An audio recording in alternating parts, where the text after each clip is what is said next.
அன்பான உலகத்தில் உள்ள அனைத்து மக்களுக்கும் வணக்கம். இன்று நாம் பார்க்கக்கூடிய வேத செய்தியானது பிள்ளைகள் எப்படி இருக்க வேண்டும், தங்கள் பிள்ளைகள் எப்படி இருக்க வேண்டும், குழந்தைகள் எப்படி இருக்க வேண்டும் என்று வேதம் இப்படியாக கூறுகிறது என்பதை குறித்து நாம் இன்று பார்ப்போம். வேதத்தில் குழந்தைகள் எப்படி வளர வேண்டும், தேவனுக்கு கட்டுப்பட்டு நடக்கிறார்களா என்று குழந்தைகளை தேவன் சோதிக்கிறார். அதை குறித்து உள்ள வசனங்களை இன்று பார்ப்போம். சங்கீதம் 139 சங்கீதம் 13வது வசனங்கள் பாருங்கள். குழந்தைகளே, நீர் என்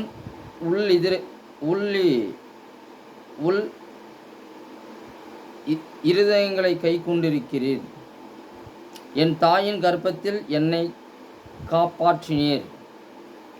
பாருங்கள், தேவன் உங்களை குழந்தையில் பிறக்கும் போதே உங்களை கண்டெடுத்து விட்டார், காப்பாற்றி விட்டார். உங்களுடைய இருதயங்களை அவர் சோதிக்கிறார். இப்படியாக நான் பிரமிக்கத்தக்க அதிசயமாய் உண்டாக்கப்பட்டபடியால் உம்மை துதிப்பேன். உமது கிரியைகள் அதிசயமானவைகள், அது என் ஆத்துமாவுக்கு நன்றாய் தெரியும். பாருங்கள் பிள்ளைகளே, நீங்கள் தேவனுக்கு கீழ்ப்படிந்து நடக்க வேண்டும். அவர் உங்களை அவருடைய கட்டுப்பாட்டுக்குள் அவர் வைக்கிறார். ஆனால் நீங்களோ அதை மீறி நடக்கிறீர்கள். அவருடைய ஆத்துமாவுக்கு அது நன்றாகவே தெரியும். தேவனுடைய ஆத்துமாவுக்கு உங்களுடைய சிந்தைகள் எப்படி செயல்பட்டு கொண்டிருக்கிறது என்பதை அவருக்கு நன்றாகவே தெரியும். நான் ஒளிப்பீடத்திலே உண்டாக்கப்பட்டு பூமியின் தாழ்விடங்களிலேயே விசித்திரமாய் வினோதமாய் உருவாக்கப்பட்ட போது என் எலும்புகள் உமக்கு மறைவாய் இருக்கவில்லை. நன்றாக பாருங்கள், நீங்கள் எப்படி உருவானீர்கள் என்பது அனைத்துமே தேவனுக்கு தெரியும். உங்களுடைய எலும்புகள் தேவனுக்கு மறைவாய் இருக்கவில்லை, அனைத்துமே தேவனுக்கு அறிந்தே இருக்கிறது என்பதை குறித்து வேத வாக்கியம் இப்படியாக கூறுகிறது. என் கருவை உம்முடைய கண்கள் கண்டது. பாருங்கள், நீங்கள் குழந்தைகளே, நீங்கள் உருவாகும் முன்னே உங்களுடைய கருவை யார் கண்டது? தேவன் கண்டார்.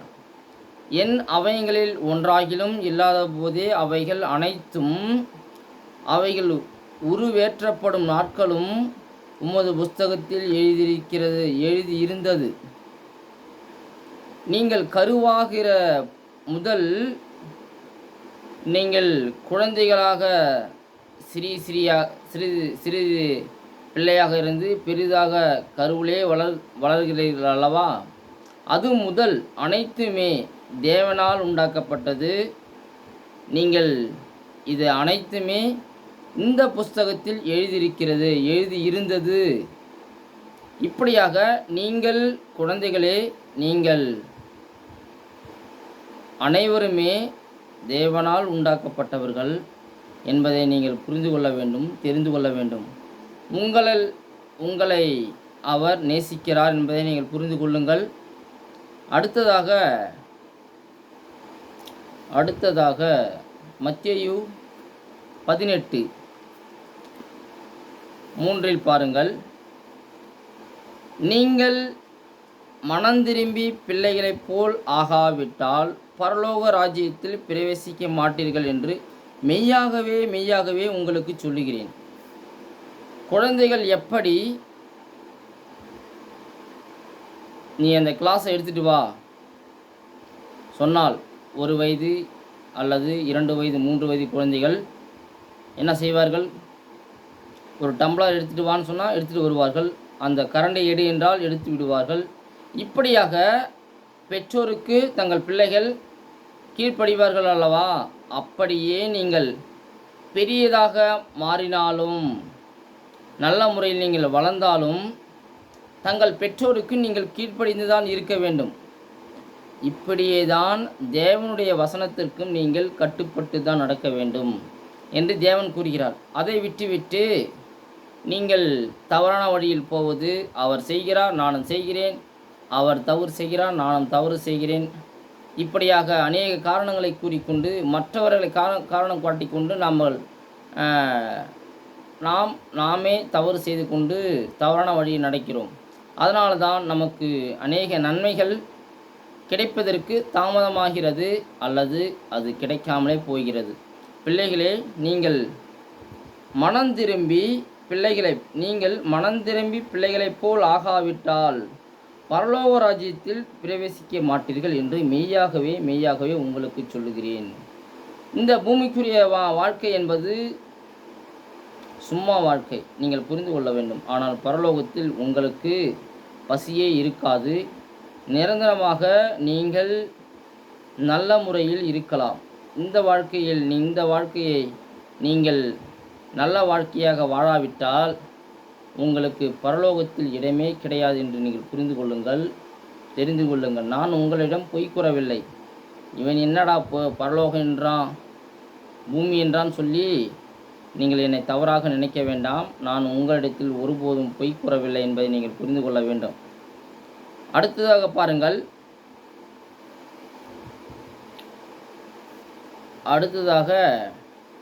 லூக்கா 18:16 என்ன சொல்கிறது என்று பாருங்கள். இயேசுவோ அவர்களை கொண்டு வரும்படி கட்டளையிட்டு, சிறு பிள்ளைகள் என்னிடத்தில் வருவதற்கு இடம் கொடுங்கள், அவர்களை தடை பண்ணாதிருங்கள், தேவனுடைய ராஜ்யம் அப்படிப்பட்டவருடையது. தேவனுடைய ராஜ்யம் எப்படிப்பட்டவருடையதுனா அப்படிப்பட்டவருடைய. சிறு பிள்ளைகள் என்ன செய்ய வேண்டும் என்றால் தேவனுக்கு கட்டுப்பட்டு நடக்க வேண்டும். தேவனுக்கு கட்டுப்பட்டு நடக்க வேண்டும். சிறு பிள்ளைகள் சொல்வதை அப்படியே செய்வார்கள். ஆனால் அவர்கள் வளர்ந்த பிறகு தவறான பாதையில் போவது, தவறான செயல்களை செய்வது. எடுத்துக்காட்டாக ஒன்று சொல்வது என்றால், சிறு பிள்ளைகள் படிக்கப் போகிறார்கள். அவர்கள் 5, 6, 7 இப்படியாக இருக்கின்ற வரையில் பெற்றோருக்கு கீழ்ப்படிந்து இருப்பார்கள். ஆனால் 10வது 11ஆம் வகுப்பு இப்படியாக செல்லும்போது அல்லது காலேஜ் வரும்போது பிள்ளைகள் பெற்றோருக்கு கீழ்ப்படிவதே கிடையாது. ஏனென்றால் இளமை பருவம் வந்துவிட்டது. அவர்கள் படிக்க போகிற அவர்கள் படிப்பதை விட்டுவிட்டு அரட்டை அடிப்பது, கிண்டல் செய்வது, இப்படியான தவறுகளை செய்கிறார்கள். பிறகு இந்த வயதிலேயே பிறர் மீது ஆசைப்படுவது, இப்படியான சுபாவங்கள் அந்த வயதில் உண்டாகிறது. இதை நீங்கள் தவிர்த்து விட வேண்டும். உங்களுக்கு ஒரு வயது வர வேண்டும், நீங்கள் படிக்க வேண்டும், படித்த பிறகு ஒரு வேலைக்கு செல்ல வேண்டும், பிறகு இந்த காரியத்தை நீங்கள் செய்யலாம். ஆனால் சிறிய வயதிலேயே நீங்கள் தவறான பாதையை செல்வது, தவறான வழியில் நடப்பது, இப்படியான காரியங்களை நீங்கள் அனைத்தும் தவிர்த்து விட வேண்டும். போகிற நீங்கள் படிப்பதில் மட்டும் கவனம் செலுத்துங்கள். இளம் வயதில் நீங்கள் எப்படி இருக்கிறீர்களோ அதே தான் முதிர்வதிலும் அந்த செயல்பாடு இருக்கும். நன்றாக புரிந்து கொள்ளுங்கள் பிள்ளைகளே. படிக்கப் போகிற நீங்கள், உங்கள் பெற்றோர்கள் எதற்காக உங்களை பள்ளிக்கூடத்துக்கு அனுப்புகிறார்கள்? படிப்பதற்கு. நீ நன்றாக படி என்று தான் சொல்லி அனுப்புகிறார்கள். மாறாக நீ பக்கத்தில் இருக்கிறவர்களை லவ் பண்ணு, பக்கத்தில் இருக்கிறவர்களை நேசி, அவர்கள் செய்யும் செயல்களை செய், போய் பக்கத்தில் இருக்கிறவரிடம் பேசிக்கொண்டு அரட்டை அடித்து கொண்டு இப்படியான செயல்பாடை செய் என்று உங்கள் பெற்றோர்கள் அனுப்புகிறார்களா? இல்லை.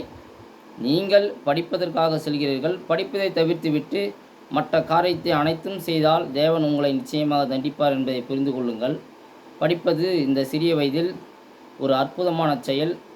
அதை நீங்கள் பிரயோஜனமாக பயன்படுத்தி கொண்டு படிப்பதில் நீங்கள் முக்கிய செயல்பாடாக எடுத்துக்கொண்டு படிப்பதில் முக்கியமாக நீங்கள் ஆர்வமாக படித்து வாழ்க்கையில் முன்னேற வேண்டும் என்று தேவன் கூறுகிறார். அடுத்தது பாருங்கள்.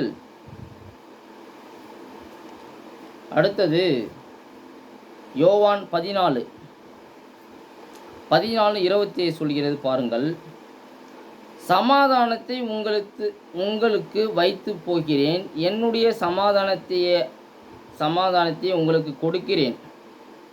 உலகம் கொடுக்கிற பிரகாரம் நான் உங்களுக்கு கொடுக்கிறதில்லை. உங்கள் இருதயம் கலங்காமலும் பயப்படாமலும் இருப்பதாக. பிள்ளைகளே, நன்றாக கேளுங்கள். தேவன் உலகத்தில் அநேக சமாதானங்கள் இருக்கும், அதை உங்களுக்கு அவர் தரவில்லை. நான் கொடுக்கின்ற சமாதானத்தை நீங்கள் பெற்றுக்கொள்ள வேண்டும். பொறுமையாக இருக்க வேண்டும். சிறிய வயதில் நன்றாக படிக்க வேண்டும். பொறுமையாக இருந்து அனைத்தும் சாதிக்க வேண்டும். பெற்றோருக்கு கீழ்ப்படிதல் வேண்டும். இப்படியான சமாதானத்தை நீங்கள் பெற்றுக்கொள்ள வேண்டும். இப்படி நீங்கள் பெறாவிட்டால் தேவன் உங்களை நிச்சயமாக தண்டிப்பார். உங்கள் இருதயம் கலங்காமலும் பயப்படாமலும் இருப்பதாக. எந்த காரியத்தை கொண்டும் பிள்ளைகளே, குழந்தைகளே, நீங்கள் உங்கள் இருதயத்தை கலங்க வைக்கக்கூடாது. நீங்கள் பயப்படக்கூடாது. எதை கேட்டாலும் தேவனிடத்தில் கேளுங்கள். அதை அவருக்கு நீ விசுவாசித்து கேட்டால் தேவன் உங்களுக்கு நிச்சயம் அனைத்தையுமே தருவார் என்பதை நீங்கள் புரிந்து கொள்ளுங்கள். பிள்ளைகளே, குழந்தைகளே, நீங்கள் ஞானமாக நடந்து தேவனுக்கு பயந்து நடக்கும்போது உங்கள் தேவைகள் அனைத்துமே தேவன் நிச்சயமாக சந்திப்பார் என்பதை நீங்கள் புரிந்து கொள்ள வேண்டும். நீங்கள் விசுவாசிக்க வேண்டும். தேவன் இருக்கிறார் என்பதை நீங்கள் விசுவாசிக்க வேண்டும். தேவன் உண்மையுள்ளவர் என்பதை விசுவாசிக்க வேண்டும். உங்கள் மீது அவர் அன்பு வைத்திருக்கிறார் என்பதை நீங்கள் விசுவாசிக்க வேண்டும். அடுத்ததாக பாருங்கள்.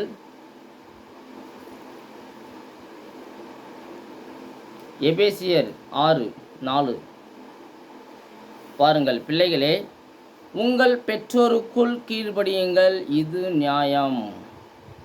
புரிகிறதா? உங்கள் பெற்றோருக்கு நீங்கள் கீழ்ப்படிய வேண்டும் என்று தேவன் கூறுகிறார். நீங்கள் பெற்றோருக்கு கீழ்ப்படிவதே கிடையாது. நன்றாக புரிந்து கொள்ளுங்கள். பெற்றோருக்கு கர்த்தருக்குள் கீழ்ப்படிய வேண்டும். கர்த்தர் எப்படி சொல்கிறார் என்று அதன்படியாக நடக்க வேண்டும். சில பெற்றோர்கள் இருப்பார்கள், அவர் தவறு செய்வார்கள். எடுத்துக்காட்டாக, அவர் பொய் பேசுவார், உங்களை பொய் பேசக்கூடாது என்று கூறுவார்கள். புரிகிறதா? அப்படிப்பட்டவர்களுக்கு நீங்கள் உரைத்து கூறுங்கள். நீங்கள் பொய் பேசுவதை முதலில் நிறுத்துங்கள். பிறகு எனக்கு பொய் பேசக்கூடாது எனக்கு அறிவுரைகளை நீங்கள் வழங்கலாம். சில பெற்றோர்கள் சர்க்கடிப்பார்கள், மது போதைக்கு அடிமையாக இருப்பார்கள். ஆனால் அவர்கள் உங்கள் பிள்ளைகளை பார்த்து நீங்கள் அந்த பழக்கத்தை செய்யக்கூடாது என்று கட்டளை போடுவார்கள். அவர்களுக்கு நீங்கள் கூறுங்கள், நீங்கள் முதலில் சர்க்கடிப்பதை நிறுத்துங்கள். மதுபானத்தை பயன்படுத்துகின்ற நீங்கள் அதை பயன்படுத்துவதை முதலில் நிறுத்துங்கள். பிறகு எனக்கு அறிவுரைகளை நீங்கள் வழங்குங்கள் என்று அவர்களுக்கு நீங்கள் அறிவுரைகளை வழங்குங்கள். சில பெற்றோர்கள் தங்கள் மனைவிகளை விட்டுவிட்டு பிறர் மனைவிகளை ஆசைப்படுவார்கள். அதாவது தவறான பாதையில் செல்வார்கள்.